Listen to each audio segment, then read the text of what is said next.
All right, welcome back. It's been a while, but this is the Chiropractic Older Guys COGs group meeting again, and we're back online. My name's Brad Robinson. I'm here with Terrence McCullough and Dr. Mike Martin, Chiropractors Supreme. Uh, Here to share our insights with you, and we're glad you're here. We're going to start off today a little sad news. Just received word yesterday that Dr. David Koch passed away. And for those of you that know Dr. Koch, he was his last position. He was a head of philosophy at Life University, and he was by and far one of the leading academics in chiropractic philosophy in the history of the profession. He was a published author. Um, Teacher, department head. He was even president of Sherman College in the 90s, back in the day. And he influenced a lot of people. Um, and his passing has brought that out. What many of you know, but a lot of you probably don't know, that he was my cousin. And he is probably one of the main reasons why I became a chiropractor. And my earliest recollection of David was when he was probably, I don't know, 11 or 12 years old, and our families got together in his hometown in Coshocton, Ohio, this small town outside of Columbus. And I remember chasing him around while he was delivering papers, and I was probably 7 or 8 years old. I was just a little pest, but that's how I got to know him, and he was my favorite cousin. But it was Christmas time. I think it was 1980 or 81.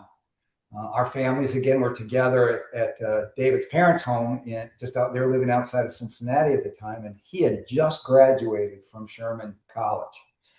And I didn't know hardly anything about chiropractic at all. And he came in and he was so fired up. You can tell he was very spizzed up about it. And I said, "Wow, that's something I would like to do." And at the time, I was a teacher. I was a high school football and baseball coach, and that set me on the path towards becoming a chiropractor. So I thank him for that leadership, and we're sorry that he's passed way too soon. But David was definitely an academic. He knew his chiropractic philosophy. He wrote the book. In fact, I was going to bring it on and show it, but where he reimagined the 33 principles, not to change them, but give them a more contemporary updated dialogue and terminology, because obviously Stevenson's book was published in 27. So technology and language had changed over the years, and it was a very good book. So here's dedicate this program to David, and turn it over to you guys, and thanks for being here. when he was delivering the papers and you were following him, was he talking to you about the 33 principles? No. Wouldn't that be a great story? He was talking about what he was, because he was 11. He was talking about what he could get from Grit magazine. I don't know if you remember Okay. that. He was delivering those. Yeah. He was gonna get a transistor radio or something like that. I remember those. I can remember, I believe it was the very first wave or whatever it was at Life, and Dave was the anchor speaker. And he just did this. I remember that the audience was college presidents, and not just chiropractic, but medical school presidents, and just a varying degree of intellectuals. And he did just a phenomenal talk. He came off the stage, and I'm almost sure, Brad, it was you that looked at him and said, "It's one of the best lay lectures I've ever heard." Chiropractic lay lectures. I Anyway, remember that. he said that's exactly what it was. It was fantastic. So, but always enjoyed his company. Yeah, he was a deep thinker. His parents were incredibly smart. His father was married to my dad's sister. That's how we were related. And he was a chemist for Procter and Gamble. Probably one of the smartest men I've ever known. And That's why very they were in quiet. Ohio. That's Pardon me? why they were in Ohio. Yep, exactly. And he was David's dad, his Uncle Gil was just this quiet, strong man. Didn't say a whole lot, but when he did talk, you stopped and listened. Mm. So he came from good stock. Did he ever practice? Yes, he did. He practiced part time. He always set up he worked out of the instructor, the faculty clinics, both at Sherman and at Life. I'm sure he did it when he was at Palmer also. But he never practiced full time. He was, like I said, he's a true academic and a teacher, and that's what he focused on. But he also loved to give an adjustment. He was a very, very good adjuster. His toggle recoil adjustments were out of this world. Good. In his analysis and just his love of chiropractic and complete faith in it was just inspiring. That's amazing. That's amazing. Are they going to do Yeah. this somewhere? And it's just Again, we just had the news yesterday, so we're waiting to hear that out. But we'll share that. If I'm sure there's going to be a memorial service or a celebration of life or something coming up, but his wife Rebecca hasn't sent that out yet. But I'm sure it will happen soon. When did he retire from life? Do you know? Just a couple of years ago, 2 or 3 years ago. That's why I think he's 73. I think when he hit 70 was when he completely stopped teaching. He had stopped teaching prior to that, though. From what I understand, and maybe I heard it from him, was that guy just put him in a room and said, "Write." Yes. You And know, he taught a couple of labs. Like he I'm taught, sure. he was Sam's HI or yeah HIO Okay. adjusting lab instructor. So You know, the he still sad liked part to is, teach. at least for me, the saddest part was is that he wasn't in the classroom teaching the 33 principles. It's the thing that's missing the most out of these colleges, right? Yeah, you hope that I'll have to ask Terrence what he took if he when he was there. I know Terrence had him for something. Same with Mhm. Connor. Yeah, I'll have to find out what the deal was. probably philosophy 1 and 2. Yeah. Yeah, That's more likely. that's that's his primary um, classwork. But yeah, people have reached out and said that he had a big influence on their lives. So that's great. It's We good. need his influence now. Yeah, we do. We have to carry it on. That's why it's great that we're doing this. And Hmm. I think that brings us up to the topic that we were going to discuss before this all came down. Yeah. Are you guys ready to Um, jump into that, or you yeah. want?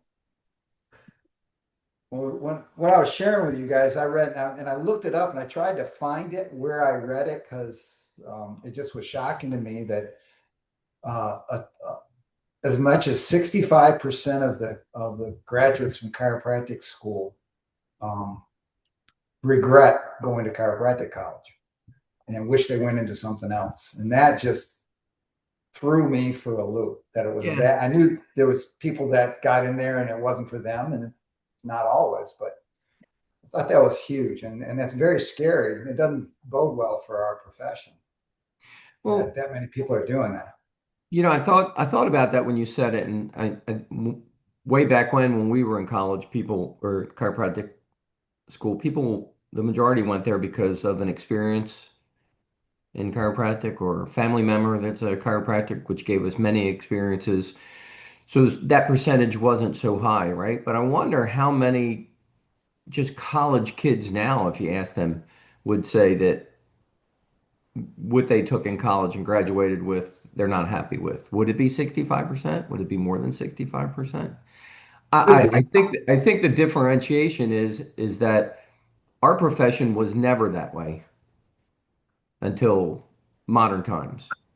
You know, people went to chiropractic school because it was a calling, right? be. I don't think most people went to college to become a draftsman or an architect because it was a calling, unless maybe their dad was. Um, it's changed for us, which I think it makes it more significant, right? Um, Correct. people people go people used to go to chiropractic school knowing what chiropractic was about. Now they go not ever having been adjusted, right? Yep.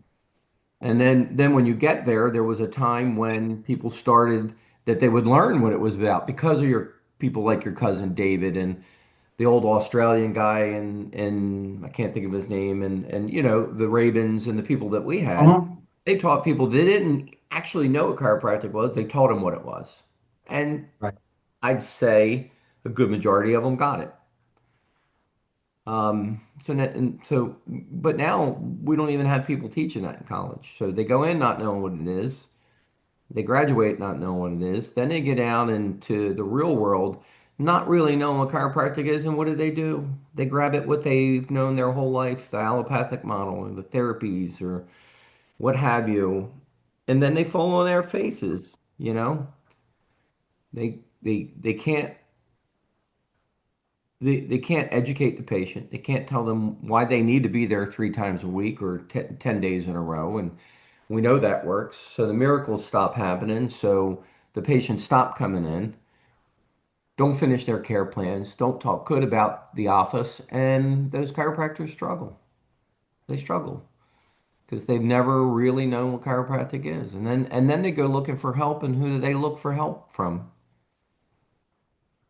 Mentors, no, probably not. They go online because we're a society of social media now, and they grab onto some person who has what their, you know, the magic bullet or is slick in what they're saying. They identify with them, and that person doesn't even know what chiropractic is, right? Right. So you were talking about a hamster wheel going round and round, and so and on top of that, they have this huge financial debt that they have to pay. Right. Whose fault is that? Well, I think every college, everybody that graduates comes out with a financial debt. But now we got a person that doesn't know or yet alone believe in what they're doing. They can't sell the pots and pans. They don't love the pots and pans. They can't sell the scripture because they don't know the scripture. They're drowning in debt. So what do they look for? They look for the way to make money, and that's Right. not chiropractic. It's whatever the modalities are, whatever the machines are, whatever. And then they have to justify that, right? If they have any type of intelligence, they have to justify it. So then what do? They shit on the philosophy, not ever even really knowing it. I hear these Right. kids talk about, you know, the third three principles, and I guarantee you they don't even know what they are, you know? And I sound like an old codger, but the reality is, or wait a minute, let me say this, Brad. I sound like a boomer. One more Welcome. fucking person calls me a boomer, I swear I'm gonna poke them in the eye with a stick. It has nothing to do with my philosophy. I'm not even a boomer. I'm a Jones. But you know, it's rationalization at this point, the way they lash out. If it wasn't for us boomers knowing the profession, knowing the philosophy, knowing the principle, and being able to communicate it and then give a phenomenal adjustment, these kids wouldn't even have a profession. Man, if they had to fight the Wilkes case right now, they'd lose. They just don't Right. have any ass They behind them. wouldn't even, they wouldn't even, They wouldn't it's fight nothing it to fight probably, for. right? No. Well, nobody's fighting for And some of anything. them will listen to this and they'll crap on this. Well, I have news for them. They're going to be advertising their practice for sale instead of advertising the principal. Well, and they're not going to be able to sell their practice. Oh no. There's nothing to sell. No. There's nothing to sell. And You know, it's again, you interesting. know, I really want to teach these, and I'll call them kids. I really want to teach them how to be profitable and how to have fun and how to love what they do and how to, you know, retire or when they want or if they want with a shit ton of money in the bank and they just don't want to listen, you know. I hear them bitch and moan about how they don't have any family time, because they're always doing this and I'm like and always doing that and I'm like, Terrence, how many kids did you raise? How many hours a week did you? How many runs did you do? How many vacations did you take? It's crap. You can Right. have family time. I mean, sure, you Mhm. sacrifice some ball games here and there, but what professional didn't, right? They're just not in it for the long haul. Everybody thinks it's going to happen overnight, right? Yeah. It's a quick fix, and it's a tough thing for the Is, generation is behind it? us. Yeah. They Is, isn't that the definition of entitlement? I know where I am. I know what I want to be, but you're supposed to make that happen for me correct. So instead of working towards it. here's my take. I'm gonna use articles to tell you some of the challenges and solutions. So the first, this Harvard caps how many A's they're going to give out because they How started many giving. A's? Oh, how many? They know how many they're giving out. Yeah, they know because they're giving out too many. It was my example at when I keep going, but what was when I went to my son's graduations, and they have the um, summa cum laude, magna cum laude, and I remember at Terrence's, and it was based on your GPA, and it was very generous. And I was looking at my wife, and I was like, "This is not how this works. This is wrong. Summa cum laude, there's one person. There's not five. Magna cum laude, there's one person. That's number one, number two, and then cum laude you had to be within, if I remember, 5 or 10% of those people, right? Hmm. Well, they're just giving out. Everybody was cum laude. Everybody. I mean, I was like, wait a minute. You're getting a participation trophy. So too many A's. It's soccer. Yes. Yeah. Yes. We all Oh, know what you call the guy that graduates last in the class anyway, right? successful. Doctor. Exactly. Habits for a New Humanity and AI. This is by that Ben Sass, who's a guy who passed dying from cancer. He's sharing a lot, and he just talked about how we get back to things, and it was hard work, take a break from technology, learn from others, have mentors, have character, and it takes time. Old school, right? Old school. Here's Boomer. Boomer, yeah. Old school. reality check for new graduates. Reply to emails. Like when you're Don't giving, ghost people. yeah, when Knock you're, on doors. yeah. Show up in person. Second one, grades don't matter.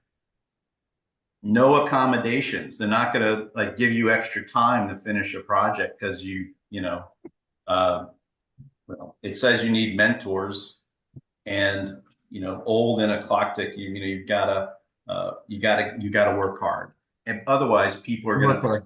surpass What's the you. last chapter of my book? Yeah. Work hard. Oh, here, Hey, two. hey, Terrence, real quick. What are those things you're holding up? This is just from Wall Street Journal. What is it though? It's like a newspaper or something Yeah. that you actually have to hold in your hand and read. Exactly. Exactly. Oh, here's another one. So this nurse practitioners, right? 2 year degree, 2 year degree, less than 50,000, and their starting pay is 135,000. Is These are that like LPN or is that an LPN or nurse practitioner? nurse practitioner, 2 years, 2 year program, and they can diagnose, give prescriptions. Is that after the 4-year degree? You're kidding No, me. no. 2 years. Starting pays higher, and then the last one, I'll link the basketball. They're talking about the OKC, the Thunder, who are in the playoffs, and they're just talking about how the team they subvert their ego. Uh, we were sacrificing before we were winning. That's the coach. They have a coach. Uh,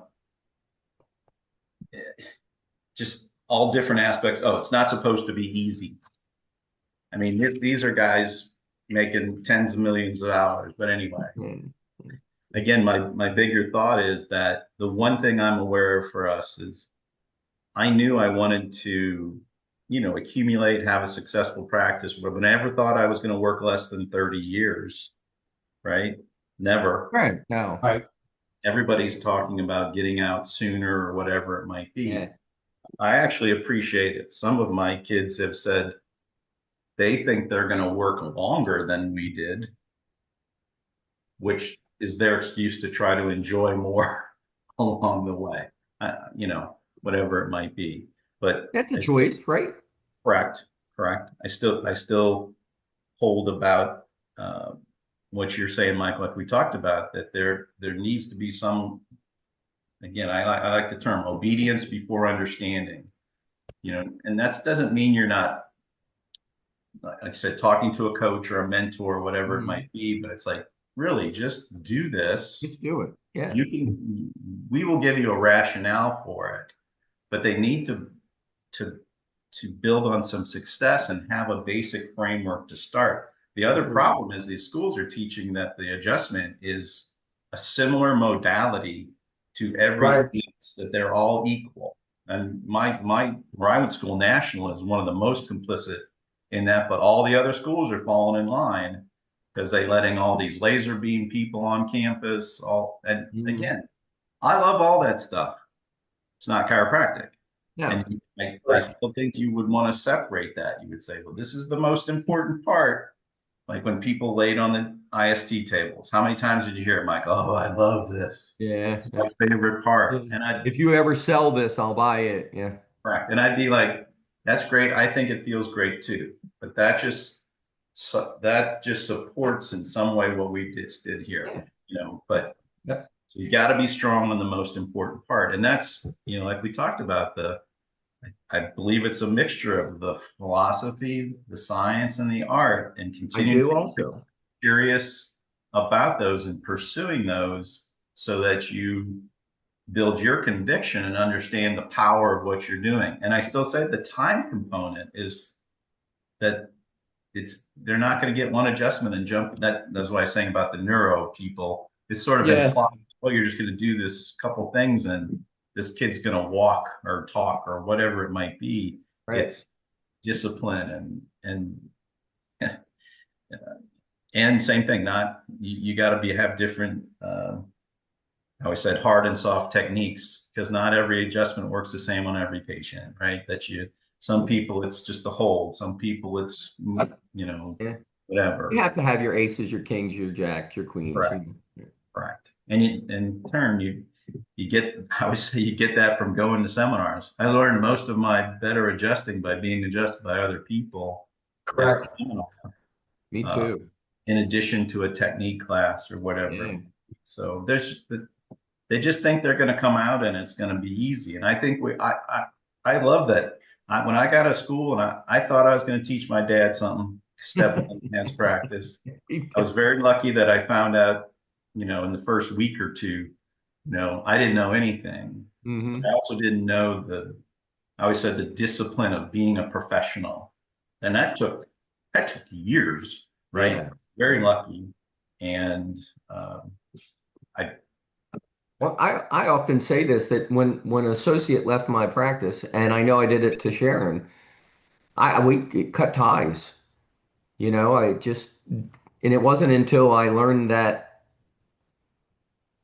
what she was actually doing and taught me that I actually went back and we became peers and friends. But there was a time when I walked away because I knew better. I sometimes I would say, yeah, I learned as much not to do as what to do. And now in hindsight, I look back and was like, nah, that wasn't the truth. You got to figure that out after you learn how to be your own chiropractor, right? The professional. So So for all these 65%, Brad, I would still say the same thing. I don't know how to do a better job of being a mentor or offering to be a mentor And, I could probably mentor 5 people, right? Or 10, whatever which I think requires a 10-minute talk per week, right? 10 or 15 minutes, not longer than that. So maybe it could be a few more, but I don't know what they want. I mean, because they want you to give them a secret versus, all right, here's how you write an affirmation. Here's how you write a goal. Yeah. Here's a basic setup for your office. You don't need 2,500 square feet. You need 1,000 square feet. Let's start with this, or whatever it might be. Um, Here's it's the way you do your consultation. Here's the way right, you do your X-ray report. right. Yeah. And you can make it just start it very simple, but uh, Well, I I think it becomes even more fundamental than that. yes. I went to look for that article that I read where the 65% number came out, and I was trying to find it. So I Googled it, and what came up was a Reddit. And I'm not a big Reddit person, but I read some of the comments by the so-called disgruntled chiropractors that had graduated and now said they wouldn't do it again. And most of them is because they were struggling to make it in practice. But the biggest thing is they kept saying the principles of chiropractic are all BS. They're not real. They're not true. So they didn't have even a foundation to stand on. So now they're chasing symptoms because they want to be a doctor. So they got to treat people. So the fact that you're treating people's pain and discomfort day in and day out wears you down, as you know. Then when people are complaining all the time, it sucks the life out of you. But they didn't know any better. They were just chasing the new, whether it's laser or decompression or shockwave or some sort of magic bullet to create a successful practice for them. And then they would be happy.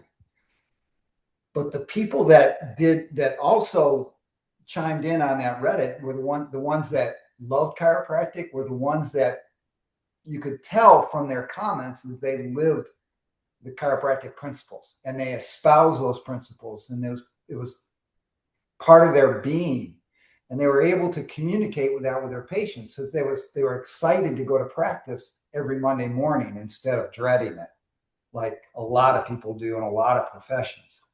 So it's incumbent upon people, if you want to be successful in chiropractic, the number one thing is you got to embrace the principles. You got to embrace what chiropractic is and what chiropractors do. You ever watch a championship hockey team or basketball team or football team, and they're holding the trophy, and they stand up there at the time and they say, well, why were you guys successful? Because we bought into the system. If you buy into the system, then you're able to follow the steps in teaching your people about that. And that's going to draw it.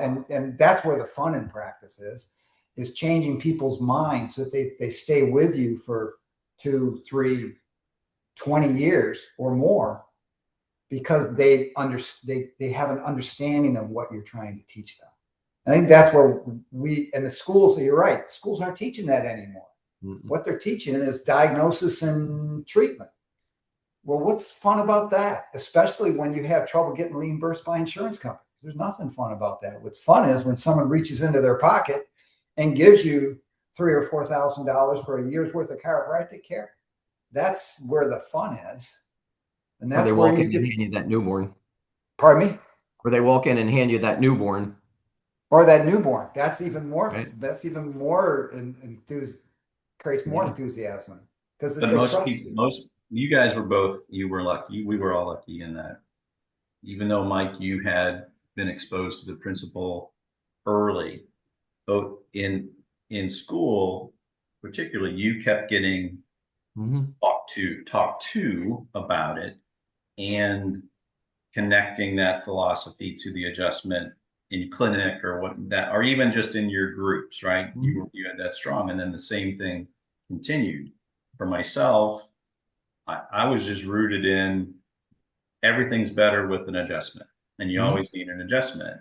And then the school, I always say national gave me all science, so to speak, or all academic, but I kept my curiosity about adjusting business and then the philosophy, when just stayed there. And I thought that we were supposed to keep pursuing all those things to be better docs, philosophically, science, art, but also how to run a business, capacity, all these different things. And we were supposed to embrace that. And that our education had just begun when we graduated, and you're striving to be better. No different than, oh crap, I have a child now. I should probably become a better father or parent. So maybe I'll read the 1 Minute Father. Maybe I'll read Dare to Discipline. Maybe I'll ask my mom and dad or my in-laws or my grandparent, or my friends who now have children too. What the hell, so that's the part that's just lost. I'm not Yeah. sure. I'm not sure how to repair that curiosity, Yeah. passion, and then it keeps coming back to family/mentoring. And I know you guys have put it out to other people. You're like, I'm right here, Right here. and then, like I said, I'm good for landscaping advice, but heaven to Betsy, somebody would ask me about having 5 kids or Oh, right. whatever, Yeah. Hey, Yeah. Mike, Ask me how'd you about dig that hole, Mike? what's With a that? how'd you dig that hole, Mike? Yeah. But something else more Yeah. important, right? Yeah. Hey, Pop, how did you put those two pieces of pipe together instead of, hey, how come Thatcher's, sick every 3 weeks? It's like, maybe you should be asking me about that. Right. Well, they know. They don't want to hear my answer. Well, they think they know what you're going to say. They think they know what I'm going to say. Exactly. Yeah. That's the part Yeah. they think they know what you're going to say, Yeah. and part of that is true. But There's I always, and I think about this frequently whenever I'm coaching or mentoring a chiropractor, I always try to find a common ground, something I can sit beside them with that's common so that we can bond on that and they'll listen to what I have to say about other things. I can't find common ground with my kids sometimes. At least not yet, right? Well, So we said it before, you're never a prophet in your own country. no, So very I good. they're thought not going to common listen ground to was going to you. be the kids, but you know. Now, when crisis happens, guess who they call?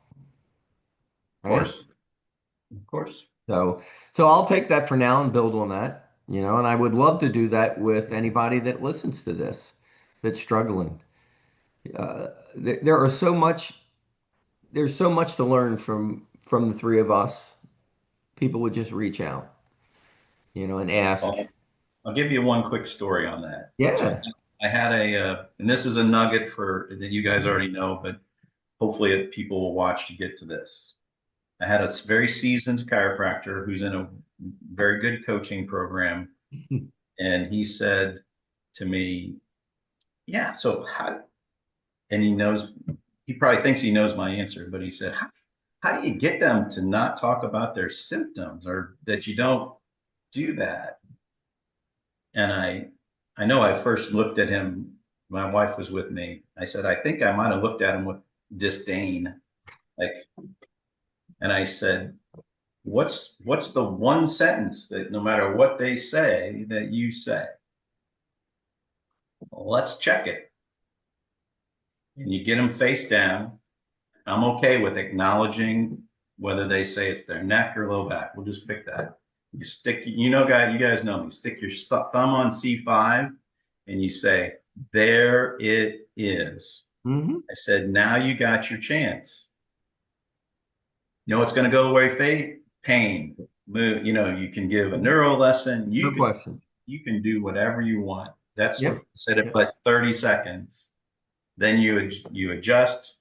I said, and then you got to tell them that's a great adjustment. I Yep. wish I had gotten that. I can hear your heart working better. Yeah. What? Well, did you know, Yeah. blah, blah. And then it's, I think we need to add an extra visit this week. Yes. It'd be Then better for you. you finish and you get them up. It's exactly what I said, Mike. I said, you get them up and you should have a close. In my office, it was two parts. Let's get you on traction. And I want to see you tomorrow to Hmm. follow up on that. Or if it was Friday, right? I want to Hmm. see you Monday and I'm going to call you on Saturday to check on you. And I said, you should have at least 5 people when you walk out on Friday that you know you're going to call and you can now text and just say, are you using the ice pack? Did you do that walk? I'm going to Right. see you Right. Monday. I said, it's not 100. I said, I always had 5, at least 5 people I called on the weekend just to That, check in. that's so much more difficult than what they can do now. They Right. just send out a text from their That's what I mean. computer. Yeah. Yeah.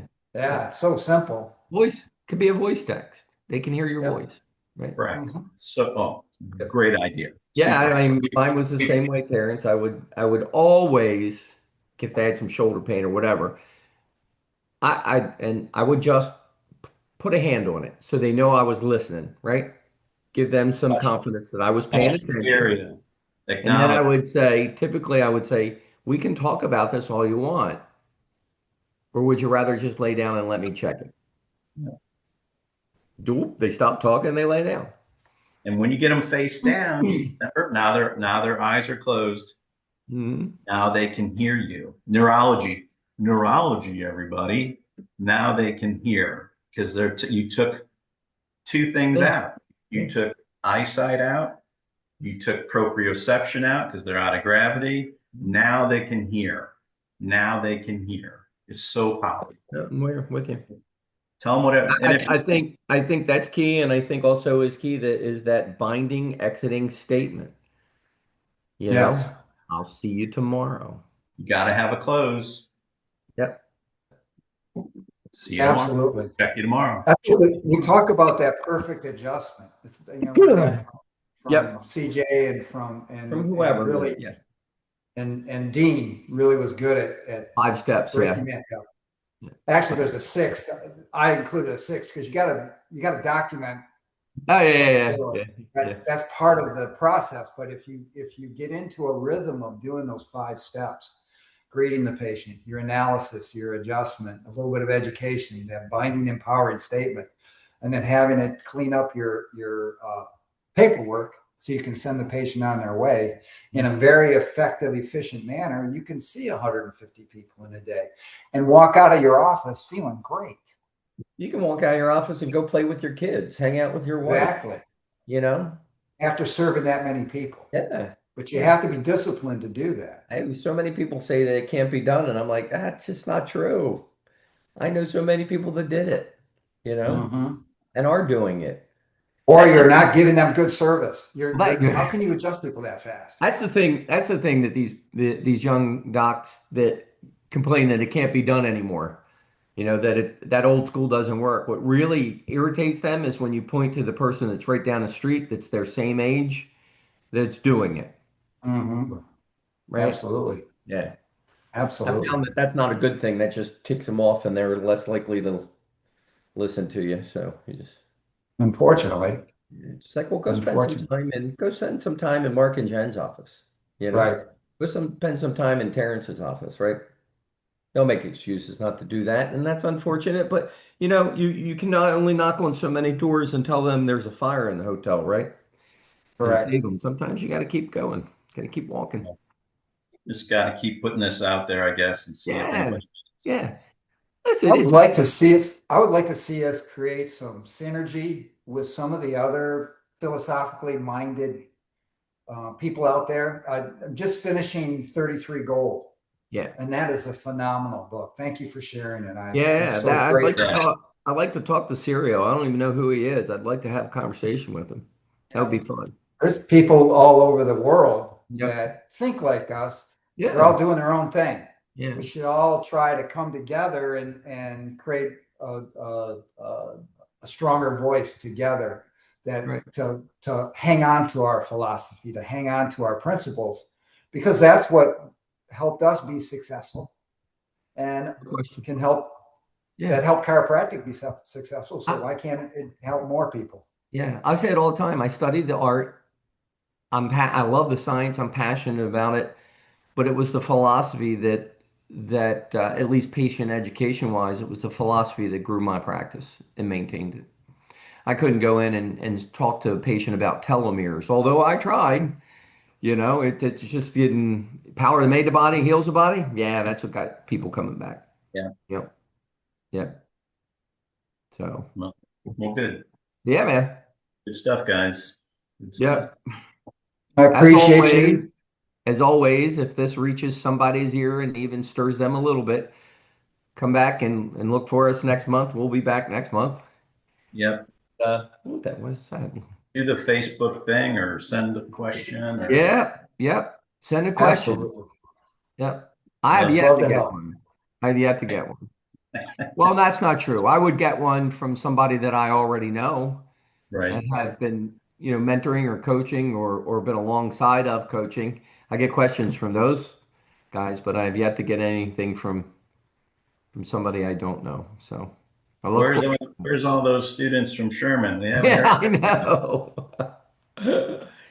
Oh, that It's whole group okay. just took part one. So uh, yeah, Let us know about your cousin, please. All right. yes, Thank you, and I appreciate that. And this was a fitting topic for under the circumstances with David's passing, because it was good to remember all the good he did for the profession and what he stood for, and we stand shoulder to shoulder with him in yes. trying to keep moving that forward. So that's why I would like us to try to reach out and connect with other like-minded chiropractors that we can get this message to more people and hopefully change that percentage, or get those people out of chiropractic and move chiropractic into what should be. Just go do what you're going to do, but leave the name. Yep. Yes. Yes. Leave the name. Don't try to change it because you don't like it. Yes. Either Yep. embrace it or move on to something else. Go do something The else. world needs more respiratory therapists. Well, the Lord needs, yeah, the world needs more respiratory therapists. That was good, Brad. That was good. That was good. We'll leave it right there. All right, gentlemen. I love Love you you guys. guys. Until next time. Love you I'll see you guys. next time.